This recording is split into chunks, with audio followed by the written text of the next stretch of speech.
Dossier spécial sur Fréquence Évasion. À chaque instant, des sujets brûlants d'actualité, des faits de société. C'est tout de suite sur Fréquence Évasion.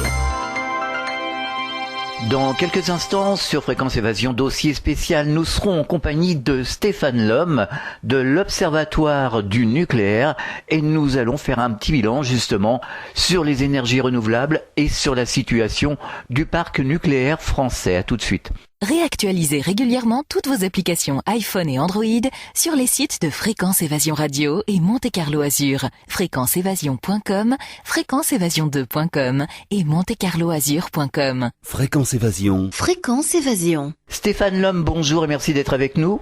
Bonjour. Alors vous êtes militant anti-nucléaire, vous avez fondé l'Observatoire du nucléaire, vous êtes directeur de cet observatoire, vous êtes aussi président de l'association anti-nucléaire Tchernobyl. Quels sont les objectifs de l'Observatoire ? Eh bien, comme le dit son nom, l'Observatoire a pour mission de regarder ce qui se passe au niveau de l'industrie nucléaire, de décrypter les événements et la communication de cette industrie pour la rendre intelligible aux particuliers, aux citoyens qui veulent bien s'intéresser à cette question cruciale, parce que effectivement les informations ou les désinformations qui nous sont envoyées ne donnent pas évidemment les clés de compréhension pour les citoyens. Bien sûr. Alors concrètement, quelles sont les actions que vous menez sur le terrain ? Alors, il ne s'agit pas à proprement parler d'une association anti-nucléaire qui des manifestations, des choses comme ça. Il y a ce qui, par ailleurs, je fais partie d'autres associations qui manifestent et qui font ce genre d'initiatives tout à fait utiles. Mais là, en l'occurrence, l'Observatoire du nucléaire, lui, produit de l'information, du décryptage, Il observe. Voilà, exactement. Il observe, et il analyse, il critique, il informe. Voilà, donc ça se passe évidemment principalement par Internet et d'où l'importance du site web qui nous permet de mettre en ligne ces informations, de contester les versions officielles, et ainsi de suite.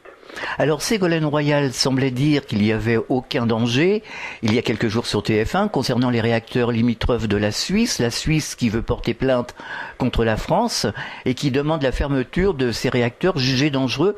L'association Sortir du nucléaire avec qui nous travaillons nous expliquait il y a quelques années qu'il y avait 2000 incidents par an sur l'ensemble du parc nucléaire français.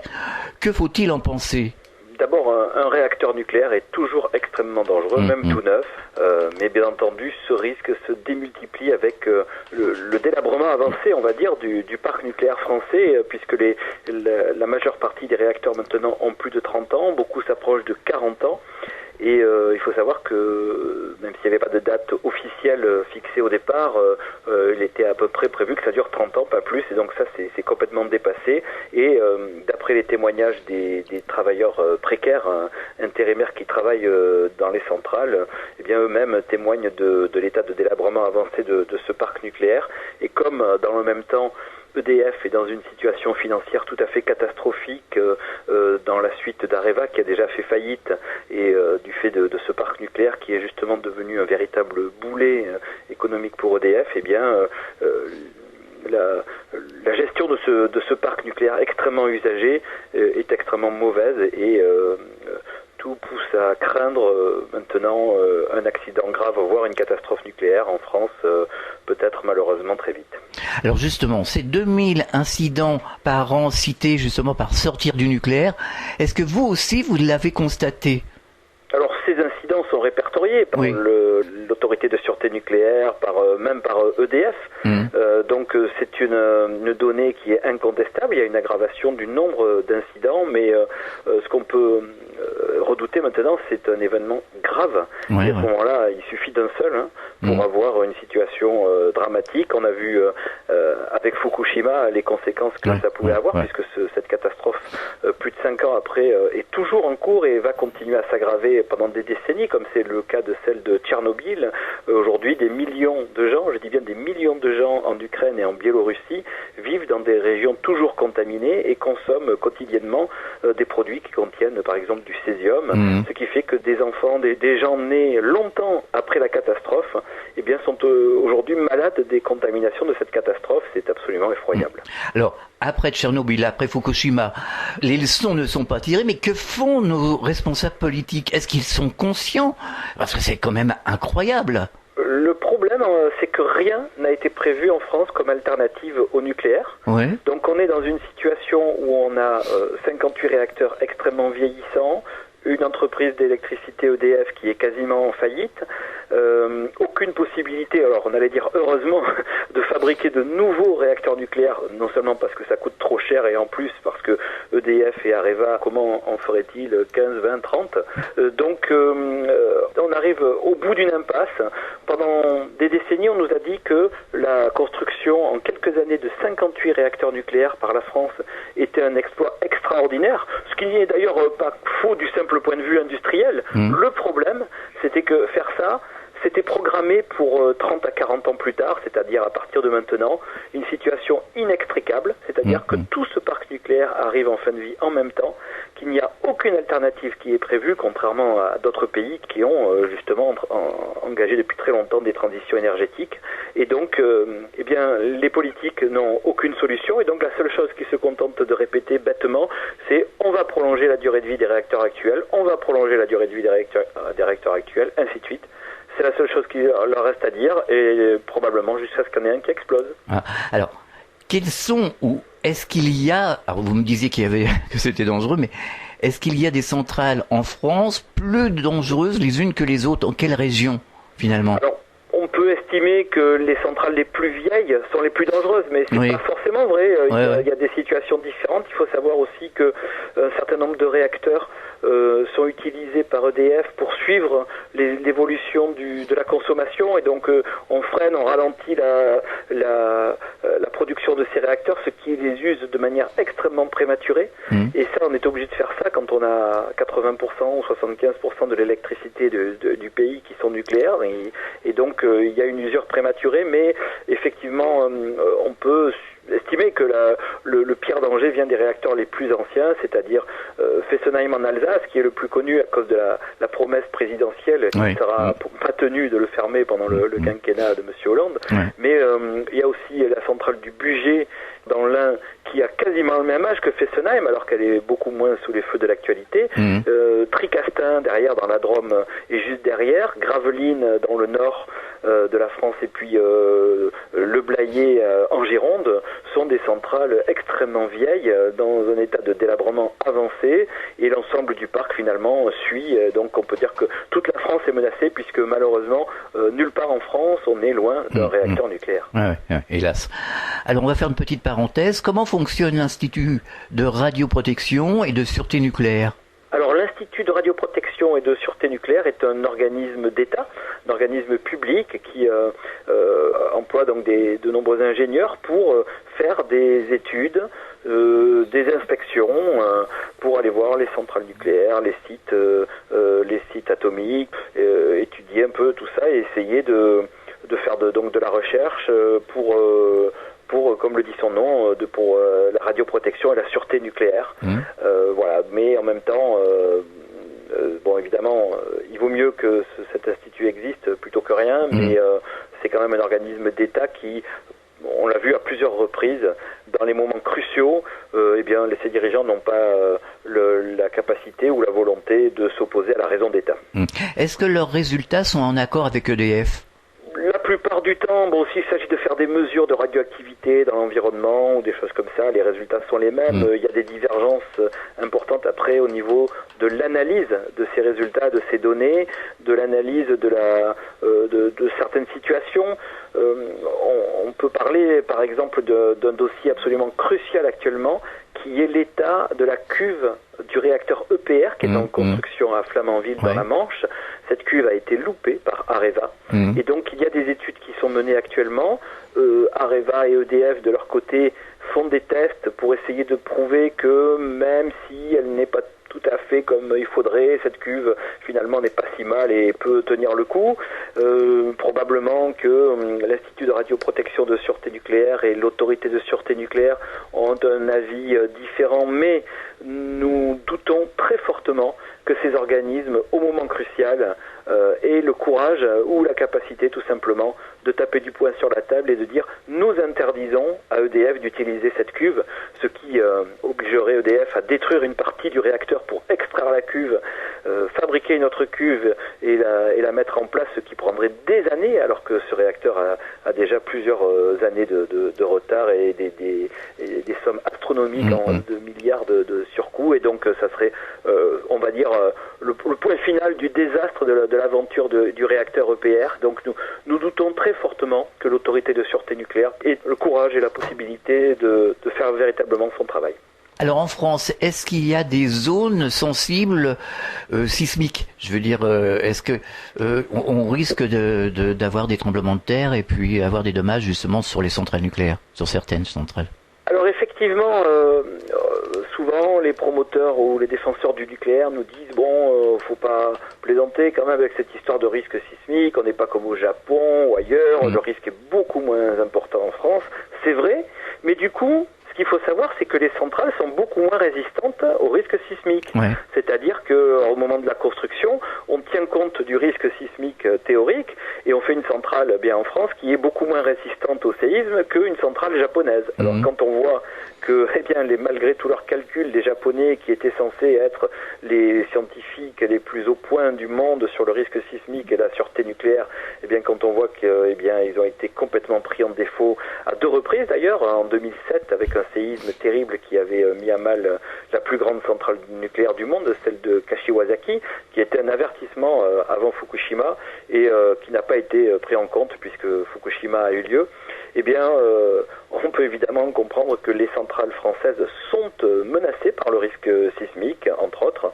Et d'ailleurs, il faut savoir aussi que la sismologie est une science en perpétuelle évolution. Et récemment encore, la carte du risque sismique en France a été réévaluée et on s'aperçoit que le risque est beaucoup plus important dans certaines zones où il y a des centrales nucléaires, et donc même si ce risque est beaucoup moins important que par exemple au Japon, les centrales, elles, sont pas du tout prévues finalement pour y résister si par malheur l'épicentre d'un séisme se trouve proche d'une centrale, et le malheur, ça peut hélas arriver, la malchance ça compte, et la sûreté nucléaire ne doit pas être basée sur la chance. Alors si on voulait dresser un bilan sur le nucléaire chez nous en France, que pourrait-on dire d'une manière globale? Alors comme je vous le disais tout à l'heure, construire en quelques années un parc nucléaire de 58 réacteurs, finalement c'était programmé pour 30 à 40 ans plus tard, une situation inextricable. On y arrive, mais alors on peut dire qu'effectivement, comme on a eu de la chance, à plusieurs reprises on a frôlé une catastrophe nucléaire, comme en 99 à la centrale du Blayais en Gironde, mais cette catastrophe n'a pas eu lieu, donc on peut se dire que pendant 40 ans la France a bénéficié en quelque sorte de ce parc nucléaire. On a mangé non pas notre pain blanc, mais notre électricité blanche, si on peut dire. Le problème, c'est que comme je vous disais, c'est un piège, c'était programmer un piège, et le piège il se referme maintenant. Donc finalement la génération des années 60, 70, 80, 90, elle a bénéficié de toute cette électricité, et elle laisse à ses enfants un parc nucléaire à bout de souffle, un risque extraordinaire, des déchets radioactifs qui s'accumulent, une situation financière tout à fait effroyable, et donc c'était bien la peine finalement de bénéficier de ce parc nucléaire pour laisser à nos enfants une situation tout à fait catastrophique. Mais on est en pleine irresponsabilité.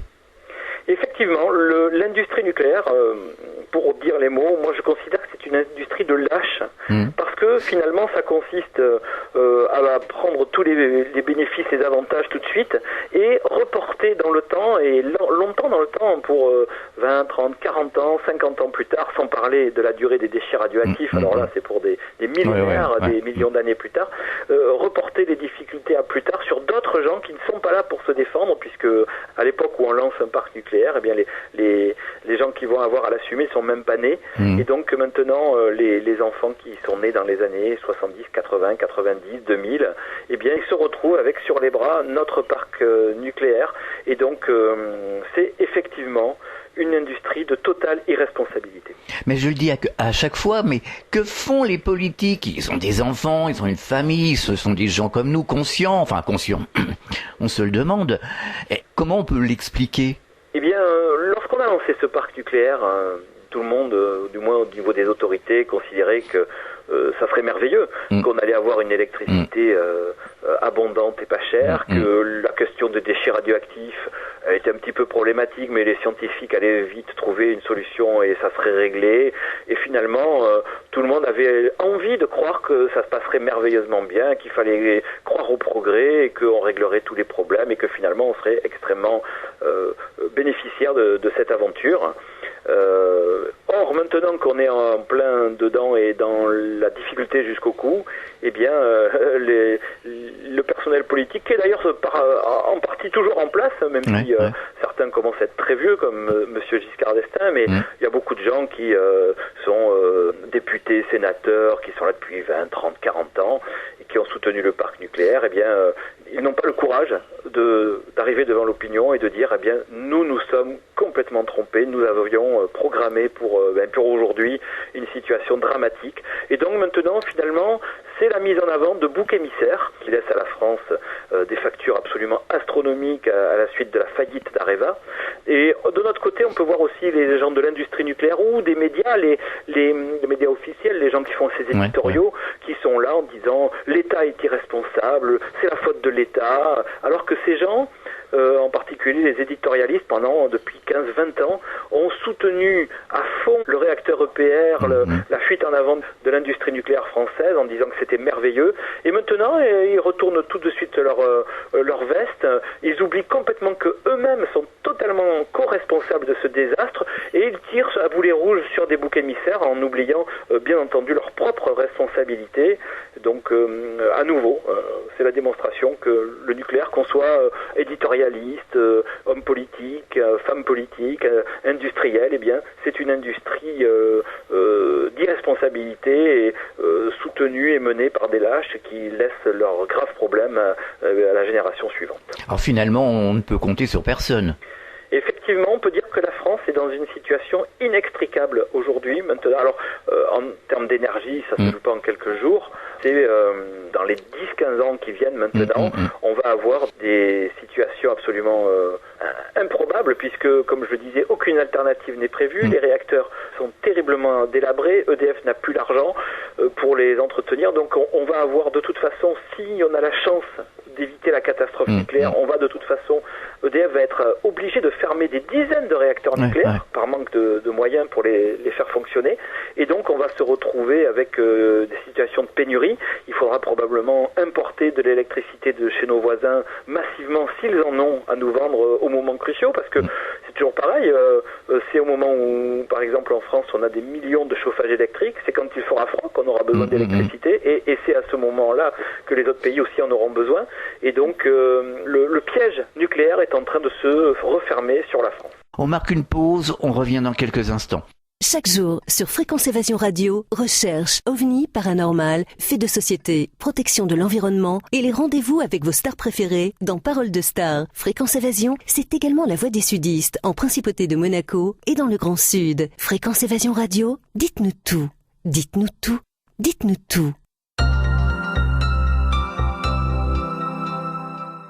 Fréquence Évasion. Fréquence Évasion. Nous parlons nucléaire en compagnie de Stéphane Lhomme de l'Observatoire du nucléaire. Alors selon vous, pour quelles raisons on tarde à vouloir retarder la fermeture des centrales nucléaires et pour quelles raisons n'accélère-t-on pas l'implantation des matériels qui produisent de l'énergie renouvelable? Pourquoi on remet toujours ça à demain? Eh bien tout simplement, comme je vous le disais, parce que le personnel politique est complètement complice de la fuite en avant de l'industrie nucléaire depuis de très longtemps en France.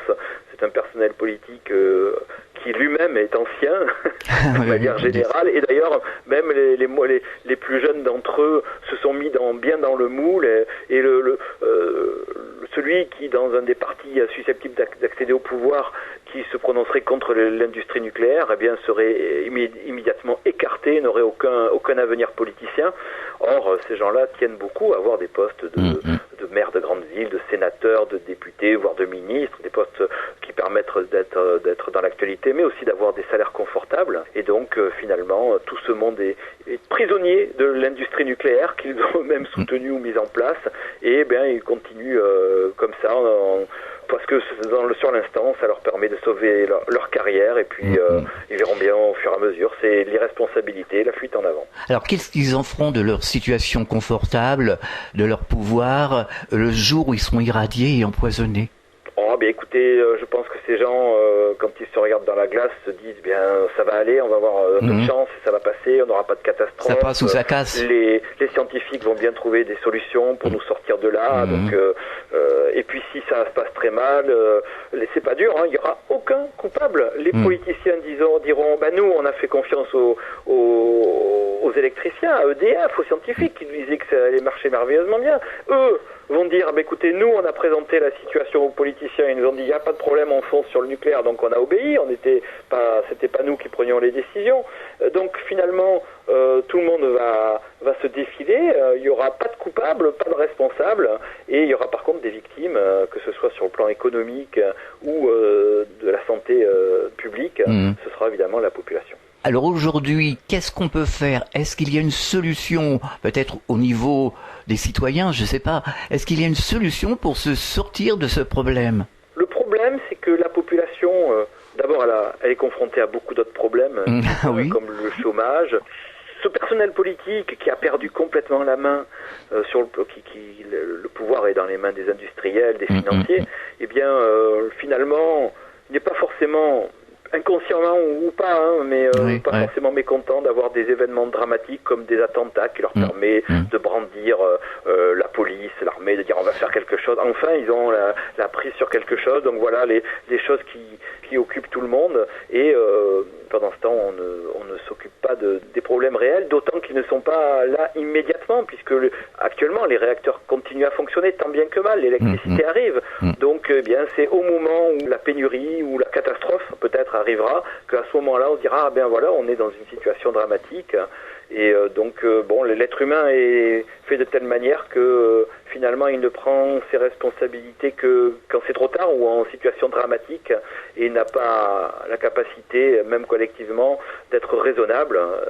Et c'est bien à cause de ça que tellement de gens souffrent sur cette planète, ce manque de responsabilité collective.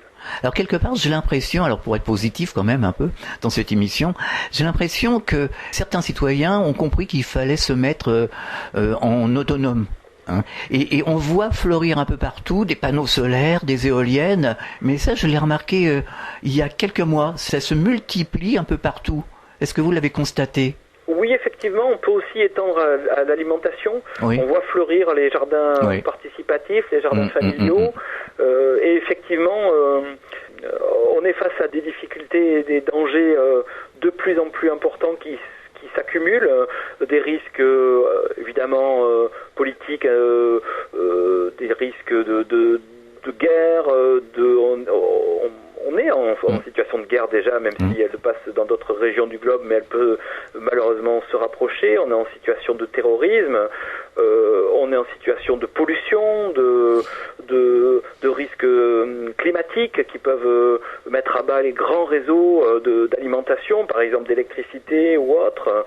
Et donc finalement, peut-être qu'il est très très très judicieux de mettre en place de quoi survivre localement avant de se retrouver dans la pénurie la plus totale et dépendant.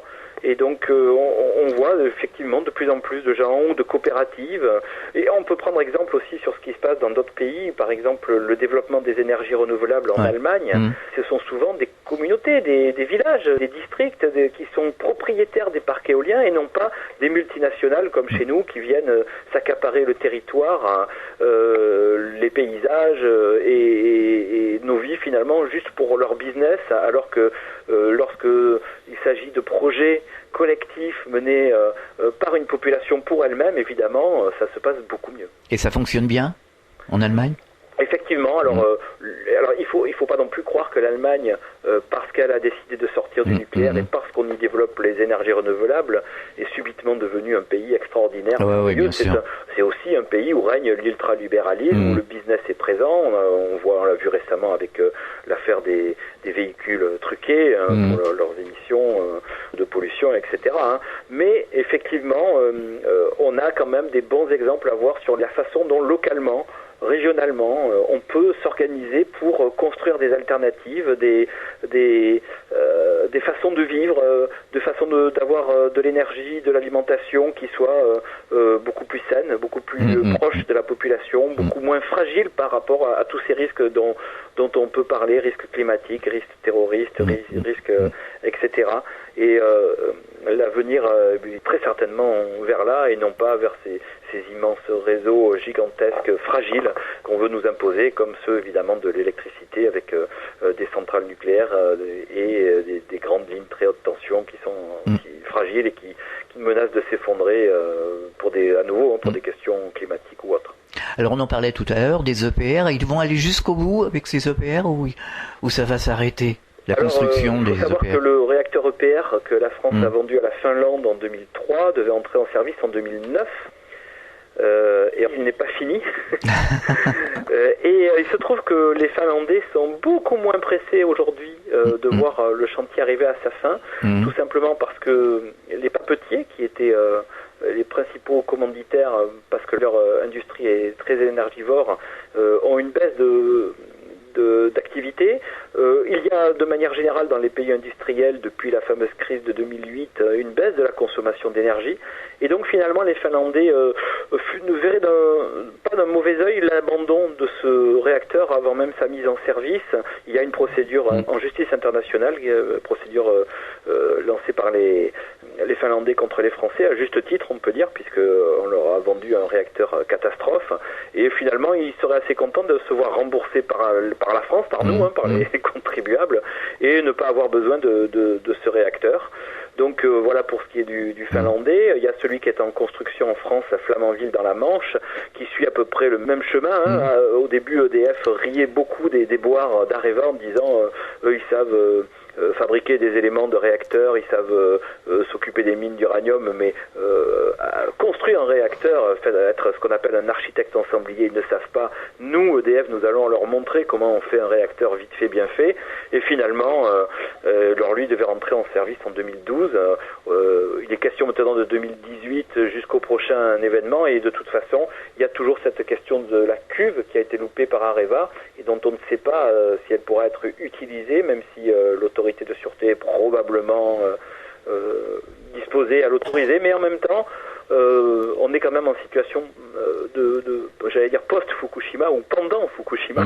Et donc ça a changé aussi l'état d'esprit des gens chargés de la sûreté nucléaire qui auparavant auraient très certainement validé la cuve de l'EPR, et maintenant peut-être que ces gens-là ne veulent pas laisser aussi une trace dans l'histoire comme étant les personnes qui ont autorisé une cuve qui a cédé et qui a occasionné une catastrophe nucléaire. Donc on voit que les EPR sont dans des situations inextricables, nous coûtent déjà des dizaines de milliards, et finalement il y a plusieurs exemples comme ça de réacteurs qui ont été construits entièrement ou presque et qui n'ont pas été mis en service. Il y en a un en Espagne, en Allemagne, il y a au moins 4 ou 5 exemples, et c'est la meilleure solution parce qu'un réacteur qui n'a pas servi du tout n'est pas radioactif, et donc c'est un réacteur qui ne doit pas être démantelé. Un de ces exemples d'ailleurs a été transformé en parc d'attractions, vous voyez, et donc finalement à partir du moment où de toute façon des milliards ont été gaspillés dans cette filière,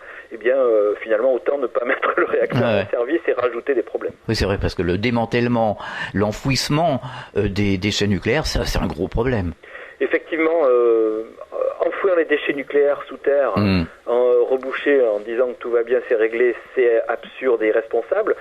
Garder les déchets nucléaires à la surface en disant on va s'en occuper pendant 100 000 ans, c'est absurde et irresponsable.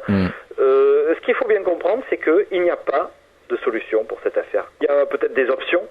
C'est pour ça que ça m'énerve beaucoup quand j'entends parler. Alors quelle est la meilleure solution pour les déchets nucléaires? Il n'y a pas de solution. Il y a des options. Elles sont toutes mauvaises. On pourra peut-être en choisir une qui serait peut-être la moins mauvaise ou une des moins mauvaises, mais en tout cas, nous n'avons que des mauvaises options et aucune solution. Alors à l'Observatoire du nucléaire, vous avez un site internet, c'est www.observatoire-du-nucléaire.org. Que peut-on trouver comme information sur ce site d'une manière générale? Alors d'abord, on va trouver tous les communiqués d'actualité qui permettent aux citoyens d'avoir un autre son de cloche sur ce qui se passe dans l'industrie nucléaire française que que ce qui est raconté évidemment par les industriels eux-mêmes, EDF ou Areva, mais aussi par les médias qui sont souvent très mauvais sur cette question. D'ailleurs, les médias qui appartiennent soit à l'État pro-nucléaire, soit à des industriels qui eux-mêmes ont des intérêts souvent dans le nucléaire. Donc on a quand même peu d'informations fiables. On sait que les médias sont capables de s'enflammer, il suffit qu'il y ait un événement, une fuite. Alors souvent d'ailleurs, on a un petit événement anormal qu'il faut critiquer, mais qui peut être assez anodin dans une centrale, et tout d'un coup les médias s'enflamment, c'est une fuite, alors ils arrivent tous, ça dure 2 jours jusqu'à ce qu'il se passe autre chose, un discours du pape ou je ne sais quoi, et tous les médias s'en vont, c'est fini, on n'en parle plus, ça a disparu de l'actualité aussi vite que c'était arrivé, donc c'est un peu n'importe quoi, alors qu'en réalité les vraies questions méritent d'être traitées, donc j'ai la faiblesse de penser qu'il y a un décryptage intéressant pour les citoyens en lisant ce qu'il y a sur ce site. Il y a aussi des dossiers parce que, par exemple, nous avons mené le fer contre Areva sur une affaire que nous avons assimilée à de la corruption. Areva a financé un nouvel avion pour le président du Niger, qui lui-même est un ancien cadre d'Areva, voyez-vous. Et le Niger, là où se trouvent les mines d'uranium qui permettent à la France, en pillant allègrement cet uranium, d'alimenter à pas trop cher les réacteurs nucléaires français. Donc le colonialisme continue, c'est bien connu. Et donc nous avions été traînés en justice par Areva qui nous accusait de diffamation et nous avons gagné à la Cour d'appel de Paris. Et donc c'est un dossier qui est consultable et qui permet évidemment de se régaler en voyant comment une petite association peut mettre en échec Areva, mais qui surtout est très édifiant sur la façon dont fonctionne l'industrie nucléaire en France et à l'étranger. Vous avez des projets à l'Observatoire du nucléaire ? Oui, tout simplement, notre projet, c'est de continuer notre travail. Nous avons d'ailleurs une procédure en justice qui a été lancée, que nous avons déposée contre EDF pour des rejets de plutonium qui ont été opérés dans les années 80-90 délibérément, c'est-à-dire que c'est déjà très choquant lorsqu'on a des rejets accidentels de matières extrêmement dangereuses dans une rivière. Mais nous avons, grâce d'ailleurs à une enquête de Canal+, eu des données qui permettent de voir que EDF a rejeté de manière volontaire dans la Loire des produits extrêmement dangereux, dont du plutonium, tout simplement pour se débarrasser de ces matières et ne pas reconnaître qu'il y avait eu un accident très grave à la centrale de Saint-Laurent-les-Eaux en 1980, avec fusion partielle du cœur. Tout ça pour entretenir le mythe de l'industrie nucléaire française parfaite, ne connaissant jamais d'accident. Et donc cette procédure est en cours. Il y a un risque évidemment de prescription. De prescription, oh là là, oui, en effet. Voilà, mais on attend maintenant les informations venant de la justice. Donc voilà, c'est une des activités, en plus évidemment de toujours décrypter l'actualité presque quotidienne de l'industrie nucléaire. Mais ça paraît complètement insensé, ces histoires-là. C'est insensé. Oui, effectivement, comme je vous disais tout à l'heure, l'être humain, de manière générale, n'est pas très raisonnable. Lorsqu'il confie ses destinées à des gens dont le seul intérêt est industriel et financier et qui en bénéficient eux-mêmes, qui ont des gros salaires pour cela, eh bien ces gens-là, finalement, font ce que leur multinationale attend d'eux et ne s'occupent évidemment pas de l'intérêt général. Oui, mais là, c'est suicidaire. Écoutez, oui, c'est suicidaire à terme, voire très vite pour l'humanité, mais sur le moment, ce sont des gens, effectivement, qui ont des salaires extrêmement importants, qui peuvent s'acheter des maisons avec villa, des grandes maisons, des femmes, parce que ça marche comme ça. Et donc, il ne faut pas oublier que ces gens-là laissent, pour le moment 5, mais probablement 8, 10, 15, 20 milliards de déficit que nous allons tous payer, tout ça pour leur folie. Et donc ça serait bien que la justice passe, mais il faut l'aider parce qu'évidemment il y a des pressions terribles qui sont. Il faut l'aider en suivant de près cette affaire et en diffusant l'information au maximum, puisqu'elle n'est pas toujours diffusée comme on le disait par ce qu'on appelle les grands médias, qui sont peut-être les médias nationaux, mais pas en force d'information. Mais voilà, donc c'est à suivre. Vous avez des bons contacts avec les médias alternatifs ? Oui, bien sûr, bien entendu, les médias alternatifs reprennent assez régulièrement les informations que nous donnons. Alors comme je vous disais, ça peut arriver avec les médias les médias officiels, on va dire. Là, dimanche dernier, Madame Royal proposait de prolonger la durée de vie des réacteurs nucléaires. Donc j'ai reçu un coup de fil d'une chaîne de télé d'information directe, BFM, si vous voulez, mon point de vue. Donc, et ils ont mis une photo sur l'écran, ils m'ont interrogé par téléphone, donc depuis chez moi. Donc j'ai expliqué à quel point c'était une hérésie, ainsi de suite. Et à peine j'avais raccroché que iTélé m'appelait. Alors là, ils ne sont pas cachés. Ils ont dit, ils n'ont pas cherché à faire croire qu'ils avaient pensé à moi comme ça. Ils ont dit, écoutez, on vient de vous voir sur BFM. Est-ce que vous pouvez nous faire la même chose? Voilà. Donc on a des gens qui ont étudié la façon dont les médias fonctionnent en meute. Et donc j'ai fait la même chose pour iTélé. 10 minutes après, j'avais LCI qui m'appelait. Donc j'ai fait une troisième fois la même chose. Et puis les radios appelaient RTL, ainsi de suite. Donc là, j'ai passé ma journée à parler du nucléaire, à dire, à expliquer la question de ce parc nucléaire à bout de souffle et les positions absolument absurdes de Madame Royal. Mais donc pour le coup, j'ai bénéficié de cet aveuglement ou de ce fonctionnement en meute des médias. Mais comme je vous disais aussi, dès le lundi, tout ça a été complètement oublié. On nous parlait je ne sais pas, d'attentats. Ah oui, c'est ça le problème. Voilà. Pour terminer, est-ce que vous auriez un message à adresser aux auditeurs qui s'inquiètent des nuisances et de la dangerosité qu'engendre justement le nucléaire? Ah oui, effectivement, il y a de quoi s'inquiéter. Donc le message, c'est de continuer à s'occuper de très près de cette affaire, de faire partie d'associations, de regarder l'information alternative comme celle de l'Observatoire du nucléaire, de la faire circuler par les réseaux sociaux, par les emails, par les sites internet, et de regarder ça de très près parce que nous arrivons vraiment dans une situation tout à fait cruciale de l'histoire, avec un grand H, puisque c'est la première fois qu'un outil aussi grave, aussi dangereusement grave qu'un parc nucléaire a pu être construit, donc dans les années 70-80, et arrive en fin de vie. C'est donc une expérience, on va dire, qui est menée par le genre humain, qui est de voir ce qui va se passer avec la fin de vie d'un parc nucléaire, avec des entreprises qui n'ont plus l'argent nécessaire ou qui de toute façon n'ont pas envie de mettre de l'argent là-dedans puisque ça rapporte plus rien. Et donc voilà, nous allons tous participer à cette expérience, qu'on aime ou pas le nucléaire, puisque nous sommes tous, comme je le disais, proches d'un réacteur nucléaire. Et bien c'est probablement notre vie qui est en jeu, donc autant regarder de très près ce qui se passe. Merci Stéphane Lhomme d'être passé au micro de Fréquence Évasion et bon courage pour la suite, et vous nous tenez au courant. C'est le moment de le dire. Au revoir. Au revoir. Fréquence Évasion.